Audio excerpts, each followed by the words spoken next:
ಕೊಪ್ಪಳದಲ್ಲಿ ಇಡೀ ಗ್ರಾಮವನ್ನೇ ಜ್ವರ ಮೈಕೈ ನೋವು ಆವರಿಸಿಕೊಂಡಿದ್ದು ಗ್ರಾಮದಲ್ಲಿ ಈಗ ಗ್ರಾಮಸ್ಥರು ತೀವ್ರ ಜ್ವರದಿಂದ ಬಳಲ್ತಾ ಇದ್ದಾರೆ. ಮಕ್ಕಳಿಂದ ಹಿಡಿದು ವಯೋವೃದ್ಧರ ತನಕ ಜ್ವರ ಮೈಕೈ ನೋವು ಬಾಧಿಸ್ತಾ ಇದೆ. ಕೊಪ್ಪಳದ ಕುಷ್ಟಗಿ ತಾಲೂಕಿನ ನೆರೆಬೆಂಚಿ ಗ್ರಾಮದಲ್ಲಿ ನಡೆದಿರುವಂತಹ ಘಟನೆ ಅಂದ್ರೆ ಅಲ್ಲಿ ಜ್ವರ ಈ ಮಟ್ಟಿಗೆ ಕಾಣಿಸಿಕೊಂಡಿರೋದು.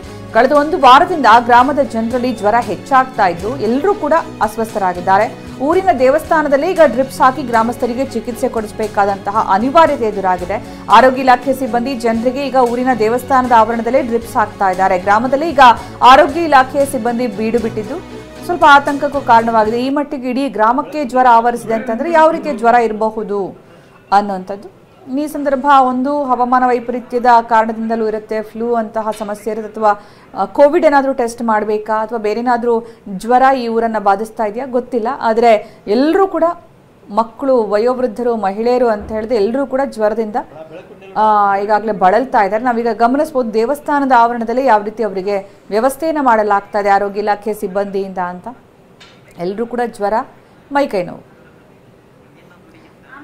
ಯಾವ ಕಾರಣಕ್ಕೆ ಈ ರೀತಿ ಆಗಿದೆ, ಕುಡಿಯುವ ನೀರಿನ ಸಮಸ್ಯೆಯಿಂದಾಗಿ ಏನಾರ ಆಯ್ತಾ ಗೊತ್ತಿಲ್ಲ. ಈ ಬಗ್ಗೆ ಹೆಚ್ಚಿನ ಮಾಹಿತಿ ನೀಡ್ತಾರೆ ನಮ್ಮ ಪ್ರತಿನಿಧಿ ಸಂಜಯ್. ಸಂಜಯ್, ಏನಾಯ್ತು? ಗ್ರಾಮಸ್ಥರು ಯಾಕೆ ಎಲ್ಲರೂ ಕೂಡ ಅನಾರೋಗ್ಯ ಪೀಡಿತರಾಗಿದ್ದಾರೆ ಅಲ್ಲಿ? ಸುಕನ್ಯಾ, ಇದು ಕೊಪ್ಪಳ ಜಿಲ್ಲೆಯ ಕುಷ್ಟಗಿ ತಾಲೂಕಿನ ನೆರಬೆಂಚಿ ಅನ್ನೋ ಗ್ರಾಮ. ಈ ಗ್ರಾಮದಲ್ಲಿ ಕಳೆದ ಒಂದು 15 ದಿನಗಳಿಂದ ಗ್ರಾಮಸ್ಥರು ಜ್ವರ ಮತ್ತು ಮೈಕೈ ನೋವಿನಿಂದ ಬಳಲ್ತಾ ಇರುವಂತದ್ದು. ಆರಂಭದಲ್ಲಿ ಕೆಲವು ಜನರಿಗೆ ಮಾತ್ರ ಮಾಹಿತಿಗಾಗಿ ಯಾರಿಗೋ ಸ್ವಲ್ಪ ಜನರಿಗೆ ಬಂದಿದೆ ಅಂತ ಹೇಳಿ ಗ್ರಾಮದ ಜನರು ಕೂಡ ಅಷ್ಟೊಂದು ಗಂಭೀರವಾಗಿ ಇದನ್ನ ಪರಿಗಣಿಸಿರಲ್ಲ. ಆದ್ರೆ ಇಡೀ ಗ್ರಾಮದ ಜನರಿಗೆ ಇದೀಗ ಜ್ವರ ಮತ್ತು ಮೈಕೈ ನೋವು ಕಾಣಿಸಿಕೊಂಡಿರುವಂತದ್ದು. ಬಹುತೇಕರಿಗೆ ಇದೀಗ ಗ್ರಾಮದಲ್ಲಿ ಏನೊಂದು ದೇವಸ್ಥಾನದಲ್ಲಿಯೇ ಒಂದು ತಾತ್ಕಾಲಿಕ ಆರೋಗ್ಯ ಕೇಂದ್ರವನ್ನ ಆರಂಭಿಸಿ ಅಲ್ಲಿಯೇ ನೆಲದ ಮೇಲೆ ಮಲಗಿಸಿ ಅವರೆಲ್ಲರೂ ಕೂಡ ಡ್ರಿಪ್ ಅನ್ನು ಹಾಕಿ ಅವರಿಗೆ ಚಿಕಿತ್ಸೆನ ಕೊಡುವಂತ ಒಂದು ಕೆಲಸವನ್ನ ಮಾಡ್ತಾ ಇರುವಂತದ್ದು. ಇನ್ನು ಈ ಬಗ್ಗೆ ಆರೋಗ್ಯ ಇಲಾಖೆ ಅಧಿಕಾರಿಗಳು ಹೇಳುವಂತಂದ್ರೆ, ನಾವು ಈ ಬಗ್ಗೆ ರಕ್ತ ಪರೀಕ್ಷೆಯನ್ನು ಕೂಡ ಮಾಡಿಸಿದೀವಿ, ಇಲ್ಲಿ ಡೆಂಗ್ಯೂ ಕೂಡ ಅಂತ ಕಂಡು ಬಂದಿಲ್ಲ, ಜೊತೆಗೆ ಚಿಕನ್ ಗುನ್ಯಾ ಕೂಡ ಯಾರಿಗೂ ಕೂಡ ಕಂಡು ಬಂದಿಲ್ಲ. ಇಬ್ಬರಲ್ಲಿ ಮಾತ್ರ ಡೆಂಗ್ಯೂ ಲಕ್ಷಣಗಳು ಕಂಡು ಬಂದಿರುವಂತದ್ದು. ಆದ್ರೆ ಇದು ವೈರಲ್ ಫೀವರ್ ಅನ್ನೋ ಮಾತುಗಳನ್ನ ಇಲ್ಲಿನ ಆರೋಗ್ಯ ಇಲಾಖೆ ಅಧಿಕಾರಿಗಳು ಹೇಳ್ತಾ ಇರುವಂತದ್ದು. ಆದ್ರೆ ಗ್ರಾಮದ ಜನರು ಅಂತಂದ್ರೆ ಕಳೆದ ಒಂದು ತಿಂಗಳಿಂದ ಈ ಗ್ರಾಮದಲ್ಲಿ ಈ ರೀತಿಯ ಸಮಸ್ಯೆಯಾಗಿ ಉದ್ಭವ ಆಗಿರುವಂತದ್ದು. ಹೀಗಾಗಿ ಗ್ರಾಮದ ಜನರು ಸಾಕಷ್ಟೊಂದು ಭಯ ಭೀತಿಯಲ್ಲಿ ಇರುವಂತದ್ದು. ಯಾಕಂದ್ರೆ ಮಕ್ಕಳಿಂದ ಹಿಡಿದು ವಯೋವೃದ್ಧರವರಿಗೂ ಬಹುತೇಕರಿಗೆ ಮೈಕೈ ನೋವು ಮತ್ತು ಜ್ವರ ಆವರಿಸಿಕೊಂಡಿದೆ. ಹೀಗಾಗಿ ಸಾಕಷ್ಟು ಜನರು ಪರದಾಡುವ ಸ್ಥಿತಿ ಕೂಡ ನಿರ್ಮಾಣವಾಗಿರುವಂತದ್ದು. ಸುಕನ್ಯಾ, ಓಕೆ ಸಂಜಯ್, ಈಗ ನಮ್ಮ ಜೊತೆಗೆ ಮಾತಾಡೋದಕ್ಕೆ ಕೊಪ್ಪಳ DHO ಸಂಪರ್ಕದಲ್ಲಿದ್ದಾರೆ. ಸರ್, ಏನಾಯ್ತು? ಇಷ್ಟು ಜನ ಕೂಡ ಇಲ್ಲಿ ಜ್ವರದಿಂದ ಬಳಲ್ತಾ ಇದ್ದಾರೆ, ಪ್ರತಿಯೊಬ್ಬರು ಕೂಡ ಅಂತಂದ್ರೆ ಕುಡಿಯೋ ನೀರಿನ ಸಮಸ್ಯೆನ ಅಥವಾ ಕೋವಿಡ್ ಆತಂಕ ಏನಾದರೂ ಇದೆಯಾ ಅಥವಾ ಡೆಂಗಿ ಅಂತಹ ಸಮಸ್ಯೆ ಏನಾದರೂ ಕಾಡ್ತಾ ಇದೆಯಾ ಲಿಂಗರಾಜು ಸರ್? ಈ ಕುಡಿಯೋ ನೀರಿನ ಸಮಸ್ಯೆಯಿಂದ ಜ್ವರದ ಪ್ರಕರಣಗಳು ಬಂದಿರ್ತಕ್ಕಂಥದ್ದಲ್ಲ ಮೊದಲನೇದಾಗಿ. ಮತ್ತೆ ಕೋವಿಡ್ ಪ್ರಕರಣಗಳ ಬಗ್ಗೆ ನೀವೇನು ಹೇಳಿದ್ರಿ, ಕೋವಿಡ್ ಪ್ರಕರಣಗಳು ಕಳೆದ ಏನು ನಾವು ಪ್ರಾರಂಭ ಮಾಡಿದಾಗಲಿಂದ ಅಲ್ಲಿ ಪ್ರಕರಣಗಳು ಯಾವ್ದು ಬಂದಿಲ್ಲ, ಕೋವಿಡ್ ಆತಂಕನೂ ಇಲ್ಲ. ಸೊ ಮತ್ತೆ ಈಗ ನೀವು ಹೇಳ್ದಂಗೆ ಈಗೇನು ವೈರಲ್ ಪ್ರಕರಣಗಳಂತ ಹೇಳಿದ್ರೆ ಇದಕ್ಕೆ ಸಂಬಂಧಪಟ್ಟಂಗೆ ಜಿಲ್ಲೆಯಲ್ಲಿ ಆ ಗ್ರಾಮದಲ್ಲಿ ಕಂಡುಬಂದಂತಹ ಪ್ರಕರಣಗಳ ಬಗ್ಗೆ ರಕ್ತದ ಮಾದರಿಗಳನ್ನ ನಾವು ಕಳಿಸ್ಕೊಟ್ಟಿದೀವಿ. ಒಂದಲ್ಲ 2 ಬಾರಿ ಕಳಿಸ್ಕೊಟ್ಟಿವಿ. ಮೊದಲನೇ ಬಾರಿ ಬಂದಾಗ ನೆಗೆಟಿವ್ ಬಂದಿದೆ.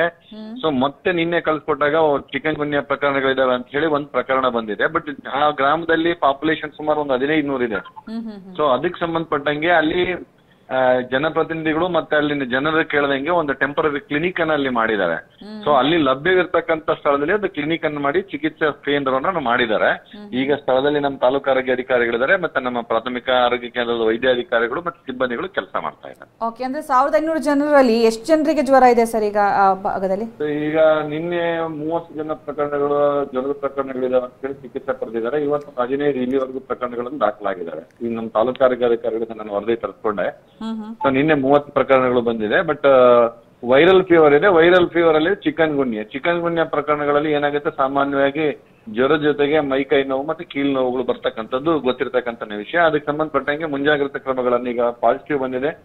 ಸೊ ಫಾಗಿಂಗ್ ಅನ್ನ ಮಾಡಿಸ್ತೀವಿ ನಾಳೆ ಪಂಚಾಯತ್ ಅಭಿವೃದ್ಧಿ ಅಧಿಕಾರಿಗಳ ಪಂಚಾಯತ್ ಸಹಾಯ. ಓಕೆ, ಅಂದ್ರೆ ಎಲ್ಲರ ಆರೋಗ್ಯ ಈಗ ಪರವಾಗಿಲ್ಲ, ಹಾಗಾದ್ರೆ ಆತಂಕ ಪಡೋ ಅವಶ್ಯಕತೆ ಇಲ್ಲ. ಹಾಗಾದ್ರೆ ಆತಂಕ ಪಡ್ತಕ್ಕಂಥ ಅವಶ್ಯಕತೆ ಖಂಡಿತವಾಗ್ಲೂ ಇಲ್ಲ.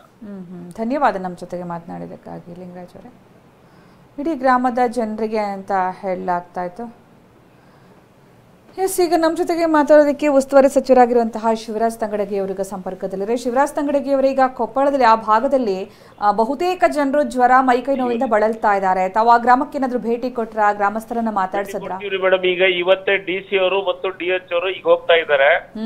ನನ್ನ ಗಮನಕ್ಕೆ ಈಗ ಬಂದಿದೆ. ನಾನು ಮುಂಜಾನೆ ನನ್ನ ಗಮನಕ್ಕೆ ಬಂದ ತಕ್ಷಣ DC ಅವರಿಗೆ ಹೇಳಿದ್ದೀನಿ, ನಾನು ಇಲ್ಲಿ ಜನಸ್ಪಂದನ ಕಾರ್ಯಕ್ರಮದಾಗಿದ್ದೀವಿ, ಹೀಗಾಗಿ ಅವ್ರಿಗೆ ಇನ್ಸ್ಟ್ರಕ್ಷನ್ ಕೊಟ್ಟಿದ್ವಿ, ಅಲ್ಲಿ ಕಳಿಸ್ತಾ ಇದ್ದೀವಿ. ಅಲ್ಲಿ ಏನಾಗಿದೆ ತಕ್ಷಣ ವರದಿ ತಗೊಂಡು ಯಾರು ಜನರು ಆತಂಕ ಪಡೋದು ಬೇಡ, ಅವ್ರಿಗೆ ಅಧಿಕಾರಿಗಳನ್ನ ಗಮನಕ್ಕೆ ಈಗಾಗಲೇ ತಂದಿದ್ದೀನಿ. ತಕ್ಷಣ ಅದನ್ನ ಕ್ರಮ ವಹಿಸುವಂತ ಕೆಲಸ. ಓಕೆ ಸರ್, ಇಲ್ಲಿಗ ಎಷ್ಟು ಜನಕ್ಕೆ ಜ್ವರ ಇದೆ ಅಂತ ನಿಮ್ಮ ಕೈಯಲ್ಲಿ ವರದಿರೋದು ಸರ್? ಯಾಕಂದ್ರೆ ಅಲ್ಲಿ ಜನ ದೇವಸ್ಥಾನದಲ್ಲಿ ಚಿಕಿತ್ಸೆ ಪಡ್ಕೊಳ್ಬೇಕಾದ ಪರಿಸ್ಥಿತಿ ಬಂದಿದೆ. ಅಲ್ರಿ ನಾನೀಗ DC ಕಳಿಸ್ತಾ ಇದ್ದೀನಿ. DC ಅವ್ರನ್ನ DH ಅವ್ರನ್ನ ಕಳಿಸ್ತಾ ಇದ್ದೀನಿ ಈಗ. ಓಕೆ, ನಿಮ್ ಫೋನ್ ಬರೋ ಹೊತ್ತಿಗೆ ನಿಮ್ಮದು ಫೋನ್ ಬರೋ ಹೊತ್ತಿಗೆ ಅವ್ರ ಜೊತೆಗೆ ಮಾತಾಡ್ತಿದ್ದೆ, DC ಅವ್ರ ಜೊತೆಗೇನೆ. ಓಕೆ ಓಕೆ, ಅಂದ್ರೆ ನಮ್ಗೆ ಈಗ ದೃಶ್ಯನೂ ಸಿಕ್ಕಿರೋದೇನಂದ್ರೆ ದೇವಸ್ಥಾನದಲ್ಲಿ ಗ್ರಾಮಸ್ಥರಿಗೆ ಚಿಕಿತ್ಸೆ ಕೊಡ್ತಾ ಇದಾರೆ ಅಲ್ಲಿ. ಅಷ್ಟ್ರ ಮಟ್ಟಿಗೆ ಜನ ಕ್ಯೂ ಅಲ್ಲಿ ನಿಂತಿದ್ದಾರೆ ಜ್ವರ ಮೈಕೈ ನೋವು. ಮೇಡಮ್ ಈಗ ನರಬೆಂಚಿ ಒಳಗ ಸಣ್ಣ ಊರದು, ಅಲ್ಲೇ ಅಕಸ್ಮಾತ್ ದೇವಸ್ಥಾನದವ್ರು ಟ್ರೀಟ್ಮೆಂಟ್ ಮಾಡ್ತಿದ್ರೆ ಅವ್ರನ್ನ ತಕ್ಷಣ ತಾಲೂಕಾ ಹಾಸ್ಪಿಟ್ಲಿಗೆ ಶಿಫ್ಟ್ ಮಾಡುವಂತ ಕೆಲಸವನ್ನು ಮಾಡ್ತೀವಿ. ಅಲ್ಲಿ ಏನು ಇದ್ರೆ ಅಲ್ಲಿ ಒಂದು ಶಾಲೆಯನ್ನು ಎದುರು ಮಾಡ್ಕೊಂಡು ಏನಾದ್ರೂ ಒಂದು ಅಲ್ಟರ್ನೇಟ್ ಮಾಡುವಂತ ಕೆಲಸಕ್ಕೆ ಹೇಳಿದ್ದೀವಿ. DHO ಕಳಿಸ್ತಾ ಇದ್ದೀನಿ, DC ಅವ್ರಿಗೆ ಕಳಿಸ್ತಾ ಇದ್ದೀನಿ, CO ಅವರು ಹೋಗ್ತಾ ಇದ್ದಾರೆ. ಓಕೆ, ಧನ್ಯವಾದ ನಮ್ಮ ಜೊತೆಗೆ ಮಾತನಾಡಿದಕ್ಕಾಗಿ ಶಿವದಾಸ್ ತಂಗಡದಿವರೇ.